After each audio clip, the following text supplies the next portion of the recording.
G Sudhakaran എന്നൊരു communist, അദ്ദേഹം ഇപ്പോൾ നല്ല കമ്മ്യൂണിസ്റ്റാണ്. നേരത്തെ കോൺഗ്രസ്സുകാർക്കും ബി ജെ പിക്കാർക്കും ഒക്കെ അദ്ദേഹം നല്ല കമ്മ്യൂണിസ്റ്റ് അല്ലായിരുന്നു. വി എസ് അച്യുതാനന്ദൻ മരിച്ചപ്പോൾ അവസാനത്തെ കമ്മ്യൂണിസ്റ്റ് മരിച്ചു. ഇതേ വാക്ക് തന്നെ പറഞ്ഞു. AKG മരിച്ചപ്പോഴും, അതേപോലെ തന്നെ EMS മരിച്ചപ്പോഴും, P കൃഷ്ണപിള്ള മരിച്ചപ്പോഴും ഒക്കെ ഇതേ വാചകം തന്നെ പറഞ്ഞു. നയനാർ മരിച്ചപ്പോഴൊക്കെ ഇതൊരു പ്രതിഭാസമാണ്, ഇതൊരു പ്രൊപ്പഗണ്ടയാണ്. ഈ പ്രതിഭാസത്തെയും പ്രൊപ്പഗണ്ടയെയും ഞങ്ങളാരും വിലവയ്ക്കില്ല എന്നുള്ളത് നിങ്ങൾ മനസ്സിലാക്കിയാൽ നന്നായിരിക്കും. പിന്നീട് ഇവർ പറയുന്ന വേറൊരു കാര്യമുണ്ട്, അവരൊക്കെ യഥാർത്ഥ കമ്മ്യൂണിസ്റ്റ് ആയിരുന്നു, മറ്റുള്ളവരൊന്നും യഥാർത്ഥ കമ്മ്യൂണിസ്റ്റ് അല്ല. അതെന്തിനാണ്?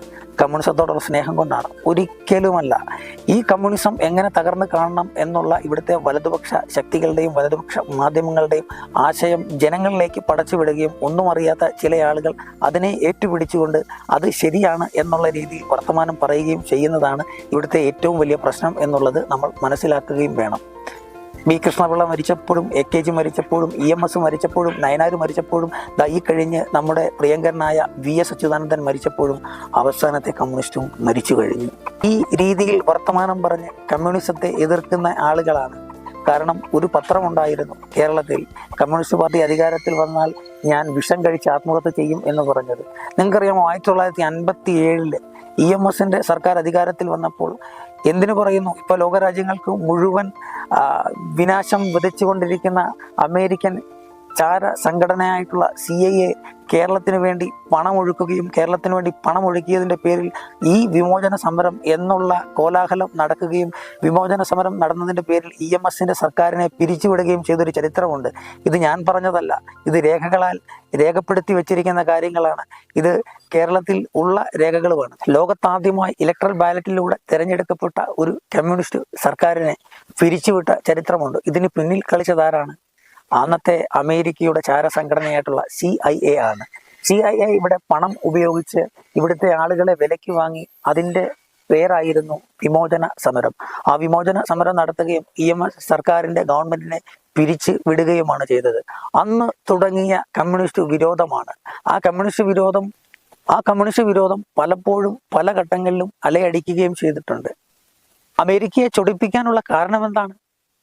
അല്ലെങ്കിൽ ഇന്ത്യയിലെ പല ആളുകളെയും, വലതുപക്ഷ ആശയമുള്ള ആളുകളെയും ചൊടിപ്പിക്കാനുള്ള കാരണം എന്താണ്? 2 നിയമങ്ങൾ EMSന്റെ സർക്കാർ ആദ്യമേ തന്നെ കൊണ്ടുവന്നു. അതെന്തൊക്കെയാണ്? 1 ഭൂപരിഷ്കരണ നിയമവും, 2 വിദ്യാഭ്യാസ ബില്ലും. ഈ 2 ബില്ലുകളും കൊണ്ടുവന്നപ്പോൾ ഇവിടുത്തെ വലതുപക്ഷ ആളുകൾക്ക് അതത്ര സുഖിച്ചില്ല. അതായത് വലതുപക്ഷ രാഷ്ട്രീയക്കാർക്ക് അത്ര സുഖിച്ചില്ല. കാരണം എന്തെന്ന് ചോദിച്ചു കഴിഞ്ഞാൽ, ജന്മികളായി നിന്ന ആളുകളുടെ ജന്മിത്വം നഷ്ടപ്പെടും എന്നുള്ളതും, രണ്ടാമത് സ്കൂളുകളിൽ എല്ലാവർക്കും വിദ്യാഭ്യാസം ലഭിക്കും എന്നുള്ള ഒരൊറ്റ കാരണം കൊണ്ടാണ് ഈ പദ്ധതിയെ അവർ എതിർത്തത്. അതായത് ഈ 2 ബില്ലുകളെ എതിർത്തത്. നമ്മളത് മനസ്സിലാക്കാതെ പോകുവാൻ പാടില്ല എന്നുള്ളതാണ്. ഈ കേരളത്തെ കേരളമാക്കിയെടുത്തത് നവോത്ഥാന കാലഘട്ടത്തിലാണ്. കാരണം എന്തെന്ന് പറഞ്ഞാൽ, ഇന്നിപ്പോൾ ഇവിടെ ഈ പറയുന്ന ആചാരങ്ങളും അനുഷ്ഠാനങ്ങളും ഒക്കെ പറയുന്നവരുണ്ടല്ലോ. ഈ ആചാരങ്ങളും അനുഷ്ഠാനങ്ങളും ഒക്കെ ഒരു വിഭാഗം ആളുകൾക്ക് മാത്രമേ അനുവദനീയമായിരുന്നുള്ളൂ. ആ കാലത്ത് സമരം നേടിയാണ് സത്യം പറഞ്ഞാൽ നമ്മൾ ഇപ്പോൾ ഈ ക്ഷേത്രപ്രവേശനം പോലും ഒരു കൂട്ടം ആളുകൾക്ക് കൊണ്ടുവന്നത് എന്നുള്ളത്. അതിൻ്റെ പിന്നിലും ഒരു വളരെ വലിയ കഥയുണ്ട്. ഇവിടെ ആളുകൾ പഠിക്കുന്നതിന് വേണ്ടി സമരം ചെയ്ത കഥയുണ്ട്. ആ കഥയൊക്കെ നമ്മൾ കേട്ട് ചരിത്രം ആയിട്ട് രേഖപ്പെടുത്തി വെച്ചിട്ടുള്ളതുമാണ്.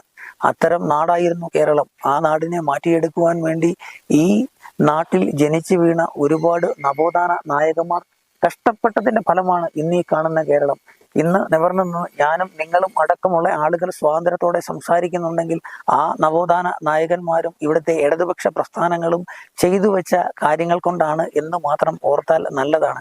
ഇപ്പോൾ ഇടതുപക്ഷത്തെയും അല്ലെങ്കിൽ നവോത്ഥാനത്തെയും ഒക്കെ തെറി പറയുന്ന ആളുകൾ ഉണ്ടാകാം. ജോലി ചെയ്യുന്നവന് കൃത്യമായി കൂലിക്ക് വേണ്ടി സമരം ചെയ്ത കാലഘട്ടം ഉണ്ടായിരുന്നു.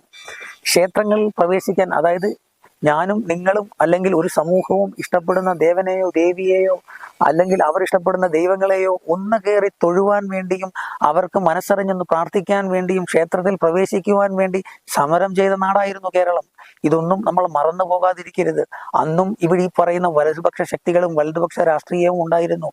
അവരൊന്നും തന്നെ സാധാരണപ്പെട്ടവന്റെ ഇടയിലേക്ക് ഇറങ്ങി വന്നുമില്ല, അവർക്ക് വേണ്ടി വാദങ്ങൾ ഉന്നയിച്ചുമില്ല എന്നുള്ളതാണ്. ഇപ്പോൾ നിസ്സാരവൽക്കരിച്ച് കുറെ ആക്ടിവിസ്റ്റ് ചമഞ്ഞുകൊണ്ട് കമന്റ് ഇടാനായിട്ടും അതേപോലെ തെറി പറയാനായിട്ടും വരുന്ന ആളുകൾ ഉണ്ടാകാം. പക്ഷെ അവരൊക്കെ ചരിത്രം പുറകിലേക്ക് മറിച്ച് നോക്കിക്കഴിഞ്ഞാൽ ഈ കാലഘട്ടങ്ങളുടെ ഇരുണ്ട അധ്യായങ്ങൾ കാണുവാൻ സാധിക്കും എന്നുള്ളത് വളരെ വിനയത്തോടെ ഒന്ന് പറഞ്ഞു പോകട്ടെ.